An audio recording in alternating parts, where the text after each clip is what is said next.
చేతులతో సరేసైకి స్తోత్రం చేద్దాం. హల్లెలూయా, హల్లెలూయా.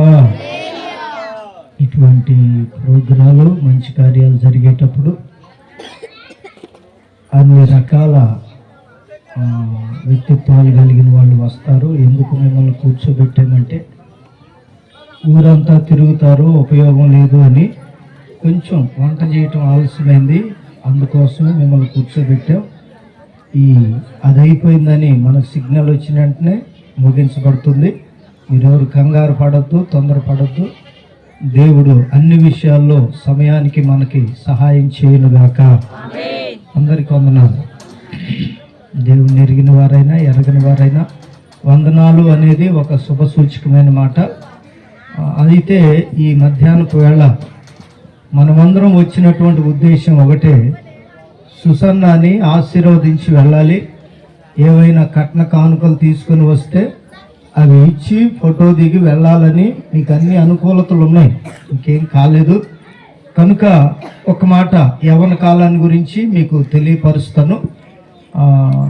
పరిశుద్ధుడైన పౌలు గారు తిమోతికి చెప్పినట్లుగానే దావీదు గారి గురించి కూడా దేవుడు హెచ్చరించిన మాటను మనం చదివాం. 144వ కీర్తన 12వ చరణంలో మనం ఇందాక చదివాం. అక్కడ మీ కుమారులు కుమార్తెలు అని చెప్పి 2 విషయాలు చెప్తాడు. ఈ సందర్భం కుమార్తెను గురించినటువంటి సందర్భం. దీనికి కుమారులు కూడా వచ్చారు. దేవునికి మహిమ కలుగునుగాక. చెప్దాం హల్లెలూయా. ఎక్కడ ఏ ప్రోగ్రామ్ అయినా, ఎటువంటి కార్యమైనా కుమారులు వస్తారు, కుమార్తెలు వస్తారు. వాళ్ళు ఎట్లా ఉంటే మేలుకరంగా ఉంటారు. యవ్వన కాలం ప్రాముఖ్యంగా బాల్యం అనేది పట్టించుకోరు. ఇంకో మాట చెప్పాలంటే పుట్టినప్పుడు అసలు మనం ఎట్లా ఉండామో ఏమిటో అన్న సంగతి మనకు తెలియదు.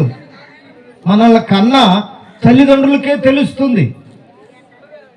తర్వాత బాల్యంలో ఉన్నప్పుడు అన్నీ నేర్చుకోవటానికి, అన్ని తెలుసుకోవటానికి సమయం సరిపోద్ది. అదే యవ్వన కాలం అనేది చాలా ప్రాముఖ్యమైనదని బైబిల్ చెప్తుంది. మనిషి జీవితంలో పుట్టినప్పుడు ఉన్న రూపం బాల్యం అప్పుడుంటూ ఉండదు. బాల్యం అప్పుడున్న రూపం యవ్వన కాలం వచ్చిన తర్వాత ఉండదు.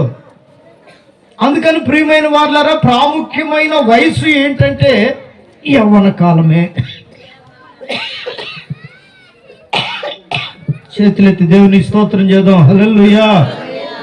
ఈ యవ్వన కాలంలో మన పిల్లలు ఎట్లా ఉండాలని దేవుడు కోరుకుంటున్నాడో ఇక్కడ చెప్తున్నాడు. చదవండి ఆ మాట. 144వ కీర్తన 12వ వాక్యం.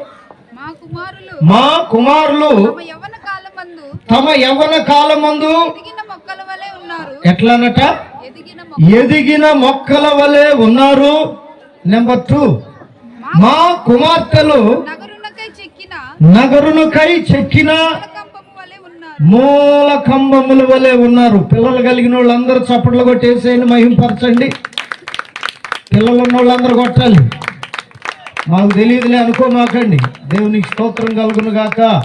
పెళ్ళైన ప్రతి మనిషి ఎదురు చూసేది పిల్లల కోసమే. పిల్లలు పుట్టిన తర్వాత కలిగే ఆనందం వేరుగా ఉంటుంది. యవ్వన కాలంలో ఉండే ఆనందం వేరుగా ఉంటుంది. అందుకని ఈ యవ్వన కాలాన్ని గురించి అంటున్నాడు కదా, కుమారులను గురించి. కుమారులైతే ఎదిగిన మొక్కల వలె ఉండాలంట. స్తోత్రం కలుగును గాక. ఏ మొక్కలు చెప్పాలి మీరు? ఏ మొక్కలు? ఎవరు? మీ కుమారులే. యవ్వన కాలమందున్న మీ కుమారులు ఎదిగిన మొక్కల వలె ఉండాలని దేవుడు కోరుకుంటున్నాడు. ఎక్కడ ఎదగాలో తెలియక ఈ యవనస్తులు ఎక్కడంటే అక్కడ ఎదుగుతున్నారు. అవును కదండి? వాళ్ళకి మార్గం తెలియనప్పుడు, ఎటు వెళ్ళాలో అర్థం కానప్పుడు ఎటంటే అటు వెళతారు. యవనం అనేది చాలా ప్రమాదకరమైన వయసు. ఆ సమయంలోనే ఈ యవనస్తులు ఎక్కడ ఎదగాలో తెలుసుకుంటే స్పష్టముగా, ఖచ్చితముగా దేవుని వాక్యం చెప్తుంది. నేనైతే, చప్పట్లు కొట్టండి గట్టిగా, నేనైతే నా దేవుని మందిరంలో ఒలీవ మొక్క వలె ఉంటాను. యవనస్తుడా, ఈ రాత్రి నువ్వు ఎక్కడ ఎదగాలో తెలియక నీ యవన కాలపు బలాన్ని, నీ యవన కాల జీవితాన్ని, తల్లిదండ్రుల్లో నుండి నీకు ఇచ్చిన బలాన్ని నీవు వ్యర్థముగా పాడు చేసుకుంటున్నావు. చేసుకుంటున్నావు, దాని గురించి దేవుని వాక్యం చెప్తున్న మాట ఏమిటంటే, నీ యవ్వన కాలంలో నువ్వు దేవుని మందిరంలో ఒలీవ మొక్క వలె ఎదగాలని. ఆమేన్. ప్రతి తల్లి ఈ మధ్యాహ్నం కోరుకోనండి, మీ పిల్లలు దారి తప్పారని, యవ్వన కాలంలో మా మాట వింటలేదని, మేము చెప్పినది ఆలకించట్లేదని ఎక్కడెక్కడికో వెళ్ళి కొందరైతే పిల్లలకు తాయిత్తులు కడుతున్నారు. యవ్వన కాలం బాగుండాలని ఏవేవో పసర్లు దాపిస్తున్నారు. ఇవన్నీ నేను చూస్తున్నాను కనుకనే మీకు చెప్తున్నాను. ప్రియమైనటువంటి తల్లులారా, తండ్రులారా, యవ్వన కాలం అనేది చాలా విలువైన జీవితం కనుక ఆ విలువైన జీవితాన్ని విలువైన స్థలములోనే నిలబడితే. ఏది విలువైన స్థలం? ప్రపంచంలో అన్ని స్థలాలు చూడండి, అక్కడ ఇక్కడ అల్లరితో కూడిన ఆటపాటలు ఉంటాయి, కానీ దేవుని మందిరములోనే పరిశుద్ధమైన మాటలు వినపడతాయి. పరిశుద్ధమైన దేవుని మాట మనిషిని క్రమపరిచే, నిలబెట్టే, బ్రతుకుని నేర్పే దేవుని మాట వినబడే స్థలం దేవుని మందిరం. ఏ యవనస్తుడైతే యవన కాలం మందు దేవుని మందిరానికి వెళ్ళటం అలవాటు చేసుకుంటారో, దేవుని మందిరంలో బ్రతకాలని ఆశ కలిగి ఉంటారో, ఆ విధంగా వాళ్ళు బ్రతికేటట్లుగా ఏ తల్లి ఏ తండ్రి వారిని ప్రేరేపిస్తారో. కొద్ది రోజులు తల్లిదండ్రులు మంచోళ్ళు కాదంటారు, నేను ప్రార్థనకు పోనంటే పొమ్మంటున్నావు, ప్రార్థనకి వెళ్ళనంటే వెళ్ళమంటున్నావు అని కొద్ది రోజులు బాధపడతారు, కానీ వాళ్ళు దేవుని మందిరంలో నిలబడిన తరువాత హల్లెలూయా ఒలీవ మొక్కలుగా మారుతారు. ఒలీవ మొక్క యొక్క చరిత్ర ఏమిటంటే అది చావులేనిది. యవ్వన కాలంలో నీ పిల్లలను, నీ కుమారులను దేవుని మందిరములో వారు బ్రతుకున్నట్లుగా మీరు ప్రేరేపిస్తే వారి జీవితాన్ని గురించి దేవుని వాక్యం చెప్తుంది, ఒలీవ మొక్క కట చావు లేదు. ఆమెన్ చెప్పండి తల్లులందరూ, తండ్రులందరూ ఆమెన్ చెప్పండి. మీ పిల్లలు కూడా చావు రాకమునిపే యవ్వన కాలంలోనే చనిపోకూడదు, వారు చావును గురించి ఆలోచించకూడదు. మేము ఇంత భయంకరంగా బ్రతుకుతున్నాం కదా, మాకు ఏమవుతుందోనని వారు భయపడక, మీరు భయపడకుండా బ్రతకాలి. మీ పిల్లలను బ్రతికించాలంటే వారు దేవుని మందిరములో ఎదగాలి. దేవునికి మహిమ కలుగును గాక. యవ్వన కాలం శ్రేష్టమైంది కనుక దాని గురించి అంటాడు, నేనైతే నా దేవుని మందిరములో ఒలీవ మొక్క వలె ఉన్నాను.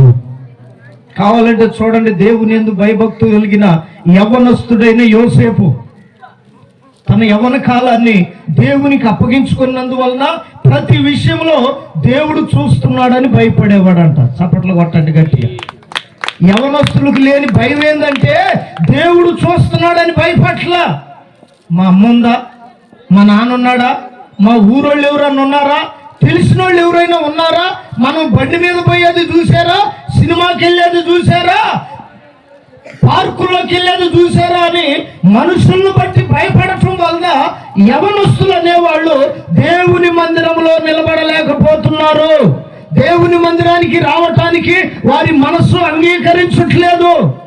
విలువైన నీ జీవితంలో యవనస్తుడా, యవనస్తురాలా, నీవు దేవుని మందిరంలో బ్రతకటం నేర్చుకుంటే చావులేని బ్రతుకును బ్రతుకుతావు.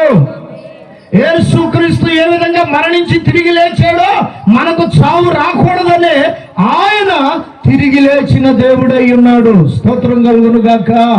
ఏ యవనస్తుడైతే దేవుని మందిరంలో జీవిస్తాడో ఆ మనుషుడు పవిత్రతను నేర్చుకుంటాడు, పరిశుద్ధంగా బ్రతకటం నేర్చుకుంటాడు, వారికి వీరికి చెడు మాటలు చెప్పకుండా ఉండే విధానాన్ని నేర్చుకుంటాడు, ప్రేమలకు దూరంగా ఉంటాడు, పరిశుద్ధతను ప్రేమించే వ్యక్తిగా ఉంటాడు. ఈ లక్షణాలన్నీ యేసయ్యలో యవ్వన కాలములో కనపడ్డాయి గనుక దేవుని మందిరములో దేవుని వాక్యము చేత కట్టబడే ప్రతి యవనస్తుడు కూడా ఖచ్చితముగా నేర్చుకుంటాడు.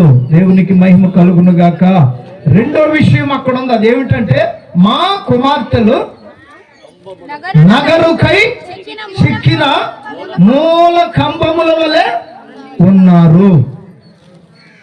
నగరుకై చెక్కిన మూల కంబముల వలె ఉన్నారు. నగరములో చెక్కుడు పని చేసేటప్పుడు మూల కంబాలు అనగా ప్రధానముగా కనపడేటటువంటి స్తంభాలు, ముందుగా కనపడే స్తంభాలు, అవన్నీ ఎట్లా చేస్తారంటే చాలా అలంకరణగా చేస్తారు. స్తోత్రం కలుగును గాక. చెప్పాలి హల్లెలూయా. అందరు చెప్పండి, చేతులే హల్లెలూయా. ఆకలైన వాళ్ళందరూ హల్లెలూయా చెప్పండి. ఇప్పుడల్లా వదలనైతే మీరు ఒప్పుకున్నారు కాబట్టి. అయితే దేవుని బిడ్డలారా, నగరులో చిక్కేటప్పుడు మూల స్తంభాలు, ఇదిగో ఇక్కడ స్తంభం ఉంది, ఇక్కడ స్తంభం ఉంది, చూడండి దాన్ని చక్కగా ఎంత చక్కగా అలంకరించారో. ఏవో దిగేశారు, పూలు పెట్టారు, దానికి కావలసిన అలంకరణ అంతా చేశారు. నగరాల్లో కూడా, రాజనగరులో కూడా ప్రధానంగా కనపడే స్తంభాలను ఈ విధంగానే నిలబెడతారు.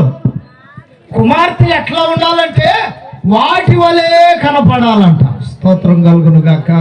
అందరూ ఈ యొక్క కుమార్తెను చూసినప్పుడు వారి యొక్క స్థిర మనస్సును, మంచి ఆలోచనను, దైవ జ్ఞానాన్ని చూసి అందరూ ఆశ్చర్యపోయేటట్లుగా ఉండాలి. దీన్ని చెక్కింది ఎవరో? స్తోత్రం కలుగును గాక. చెప్పాలి గట్టిగా హల్లెలూయా. ఈ చెక్కుడు పని చేసింది ఎవరు? ఇంత అందంగా చేసింది ఎవరు అని చెప్పి అనుకోవాలి. నేను కూడా మా సుసన్నం చూసినప్పుడు ఇట్లాగనే ఆశ్చర్యపోయా. ఎందుకంటారా? అమ్మాయికి ఇట్లా జరిగిందన్న వెంటనే రాయపు ఫోన్ చేసి అన్న మాట ఏంటంటే, అన్నా నేను చేయలేను అన్నాడు. చెప్పాలి, మీకు తెలియాలి. దేవుని స్తోత్రం కలుగును గాక. మరలా ఫోన్ చేసి మాట్లాడిన తర్వాత ఒక్కతే కదా చేద్దాము అన్నారు. నేను వచ్చి చూసిన వెంటనే అర్థమైంది ఏంటంటే, మెడలో 2 నగలేసింది, చెవులకి ఎన్ని పెట్టింది. నేను అనుకున్నా రాయిపుకి ఎక్కడైనా జాబ్ పాటు తగిలిందేమోనని. అవును కదా. ఏమి లేను చేయలేను అన్నప్పుడు ఇట్లా మనిషిని చూసేటప్పటికి ఏమనిపిస్తుంది? దేవుని స్తోత్రం కలుగును గాక. చూసారా, మధ్యలో మళ్ళీ ఒకటి దిగేసింది మా అమ్మాయి. దేవుని స్తోత్రం కలుగును గాక. చెయ్యి అన్ని ఇవన్నీ చెప్పేది కాదులే, నీకు అర్థమవటాన్ని చూపిస్తాను అంతే. దేవునికి మహిమ కలుగును గాక. ఇవన్నీ చూసినప్పుడు నేను అనుకొని ఒకళ్ళని అడిగా, ఇవన్నీ ఎక్కడి అని. చేయలేను అన్నాడు కదా, ఇంత అంగరంగ వైభవంగా ఏర్పాటు చేశాడు కదా, అట్లాగనే ఈ కూడా ఎవరో తెచ్చారేమోనని. నిజమే, అది గోల్డ్ కాదు. వింటున్నారా? అది గోల్డ్ కాదు. ఏ గోల్డ్? Rolled gold. దాని లోపల ఉండేది వేరు, పైకి కనపడేది వేరు. ఈ చెక్కడ పని అనేది, ఈ మూల స్తంభం అనేది అది అట్లా ఉండకూడదంట. దేవునికి మహిమ కలుగును గాక. చెప్పండి గట్టిగా హల్లెలూయా. కుమార్తెలారా, మీరు దేవుని చేతిలో అంటాడు, యవ్వన కాలమందు ఉన్నటువంటి వారట బలమైన దేవుని చేతిలో బాణముల వంటి వారుగా బ్రతకాలి. హల్లెలూయా. ఆ అమ్మాయిని కదిలిస్తే వేస్తుంది. ఏంటది? బాణం. సావటమే దెబ్బకి. యవ్వన కాలంలో అట్లా ఉండాలి. బలవంతుని చేతిలో బాణముల వంటి వారుగా ఉండాలి. ఏమండి? లోపల ఒకటి ఉండి బయట ఒకటి మెరిసేదిలాగా ఉందనుకో, అమ్మాయి ఒంటి మీద ఉండి చూపిస్తున్నా మీకు ఉదాహరణకి. దేవునికి మహిమ కలుగును గాక. చెప్పండి హల్లెలూయా. చెప్పండి హల్లెలూయా. ఉంటే ముమ్మరంగా తెచ్చేవాడు, దాంట్లో డౌటే లేదు. కానీ లేకపోయినా నా కుమార్తె ఎట్ట కనపడాలి వచ్చిన వాళ్ళందరికీ? అది ప్రధానమైనటువంటి కంబముగా, స్తంభముగా కనపడాలని చెప్పి ఎంత ప్రయాసపడ్డారు. దీనికి ప్రయాసపడిన వాళ్ళకి చాలా వందనాలు చెబుతున్నా. ఈ ప్రయాసపడేదేదో తలా ఒకటిదైతే అయిపోయేది. చప్పట్లు కొట్టండి. ఇప్పుడు ఎవరికి రావు చప్పట్లు. దేవునికి మహిమ కలుగును గాక. చెప్పండి హల్లెలూయా. లోపల ఒకటి ఉండి బయటికి మెరిసేదాన్ని తెచ్చే బదులు మెరిసేదే తెస్తే బాగుంటుందిగా. అది మాత్రం లేదు. దేవుని స్తోత్రం చెప్తాం గట్టిగా. అందుకని ప్రియమైన వారలారా, మనం చేసే పని దేవుడు అంటున్నాడు, మూల కంబాల వల్లే మన కుమార్తెలు కనపడాలి. అది ఏ కాలం అంటే యవ్వన కాలం అందు. ఆ విధంగా ఈ బిడ్డ ఉండాలని ఎస్తేరు చాలా శ్రేష్టమైన జీవితం కలిగిన తల్లి. హేగే నిర్ణయించిన అలంకారం తప్ప ఏది కూడా అలంకరించుకొనటువంటి పరిశుద్ధమైన కన్యక. యవ్వన కాలంలో చాలా విలువైన జీవితం. యవనస్తులైనా యవనస్తురాండ్రైనా మన పిల్లలు ఎట్లా ఉండాలని తల్లిదండ్రులు కోరుకోవాలంటే దేవుని మందిరంలో ఎదిగేవారుగా ఉండాలని కోరుకోవాలి. ఆమేన్. చెప్దాం గట్టిగా హల్లెలూయా. ఒలీవ మొక్కలుగా బ్రతికేటట్లు ఉండాలని కోరుకోవాలి. రెండోది, నగరుకై చెక్కబడిన మూల కంబముల వలె లేక స్తంభముల వలె అది ఉంటేనే ఆ ఇల్లు నిలబడింది. యవ్వన కాలమందు పవిత్రతను కాపాడుకొని యథార్థంగా బ్రతికి దేవుని మందిరంలో జీవిస్తేనే వారి కుటుంబాలు నిలబడతాయి. యవ్వన కాలంలో సరిగా లేని పిల్లల జీవితం చూడండి, కావాలంటే అలంకారానికే సరిపోద్ది మొత్తం. ఏమంటే సెల్ ఫోన్ తీసుకొని సినిమాలు చూడటానికే సరిపోద్ది వాళ్ళ జీవితం. యవ్వన కాలం. అందుకని ఏదో పిల్లలే పోని అనుకుంటే వాళ్ళకి సరైన మార్గం తల్లిదండ్రులు నేర్పకపోతే రేపొద్దున వాళ్ళు ఎక్కడికి వెళ్తే అక్కడికి మనం కూడా వెళ్ళవలసి ఉంటుంది. కనుక యవ్వన కాలం దేవుని మందిరంలో యవనస్తులైన పిల్లలు ఎదిగేటట్లుగా ప్రతి యవ్వన కుమారుడు బ్రతుకును గాక. దేవుని యొక్క మాట మరొకటి ఏమిటంటే, మన కుమార్తెలు నగరకై చెక్కబడిన మూల కంబములు, ప్రధానమైన వ్యక్తులుగా ఉండాలి. కొందరు తల్లిదండ్రులకి కుమార్తెల జ్ఞానం చెప్పాల్సి వచ్చి అవుతుంది, కుమారులు జ్ఞానం చెప్పాల్సి వచ్చి అవుతుంది. ఎందుకో తెలుసా? అది యవ్వన కాలంలో ఏ పిల్లవాడు, ఏ పిల్ల అయితే దేవుని మందిరానికి వెళతాడో వాళ్ళకి జ్ఞానం ఉంటుంది. చప్పట్లు కొట్టండి గట్టిగా. ఈ జ్ఞానం తల్లిదండ్రులకు లేదు. కొందరు తల్లిదండ్రులు తాగుబోతోళ్ళు అయ్యారు. తల్లులు కూడా కూర్చొని తాగుతున్న వారిని నేను ఎరుగుదును. చార్లెస్ గారికి బాగా తెలుసు, ఇండిపెంట్లో ఎక్కడంటే అక్కడ జీవోత్సవాల్లాగా పడిపోయి ఉంటారు. దేవుని స్తోత్రం కలుగును గాక. అందుకని తల్లిదండ్రులు సరైన క్రమంలో లేనప్పుడు, యవనస్తులు దేవుని మందిరంలో ఎదుగుతున్నప్పుడు, వీళ్ళు యవనస్తులే కానీ తల్లిదండ్రులకు బుద్ధి నేర్పేటటువంటి యవనస్తులు. ఆమేన్. చెబుదాం గట్టిగా హల్లెలూయా.